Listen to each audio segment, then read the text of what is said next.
யாரடி நீ மோகினி படத்தில் வெண்மேகம் பெண்ணாக உருவானதோ என நயன்தாராவை பார்த்து உருகி மருகி பாடிய தனுஷ் இப்போது கோடிகளில் நஷ்ட ஈடு கேட்டு நயனை வச்சு செய்து வருகிறார். நயன்தாராவின் பயோபிக் டாக்குமெண்ட்ரி நெட்ஃபிளிக்ஸ் OTT நிறுவனம் தயாரித்தது. இதில் நானும் ரவுடிதான் படத்தின் பாடல் காட்சிகளை அனுமதி வாங்காமல் பயன்படுத்தியதாக தயாரிப்பாளர் தனுஷ் வழக்கு தொடர்ந்தார். இதற்கு எதிர்வினையாக நயன் வெளியிட்ட அறிக்கை கோலிவுட்டில் பெரும் புயலை கிளப்பியது. இதனால் நயனுக்கு எதிரான தனது வழக்கில் தனுஷ் தரப்பு தீவிரம் காட்டியது. நயன்தாரா மட்டுமின்றி நெட்ஃபிளிக்ஸ் நிறுவனமும் தேவையில்லாத வம்பில் மாட்டிக்கொண்டு முடிக்கிறது. ஒரு கட்டத்தில் நயன் தனுஷுக்கு சமாதான தூது விட்டதாகவும், ஆனால் அவரோ அதனை கண்டுகொள்ளவே இல்லை என்றும் சொல்லப்படுகிறது.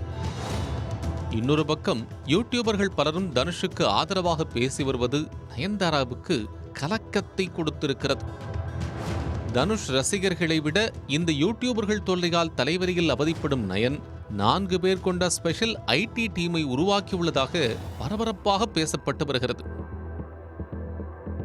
அவர்களது ஃபுல் டைம் வேலையே தனுஷுக்கு ஆதரவாகவும் தனக்கு எதிராகவும் யூடியூபர்களோ அல்லது சோசியல் மீடியா பச்சிகளோ ஏதேனும் ட்ரெண்ட் செய்தால் அவைகளை சமாளிப்பதுதானாம்.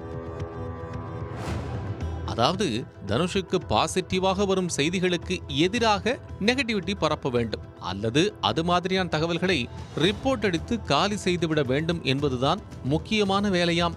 இந்த 4 பேர் கொண்ட IT டீமுக்கு விக்னேஷ் சிவன் தான் லீடர் என்பதும் கூடுதல் தகவல்.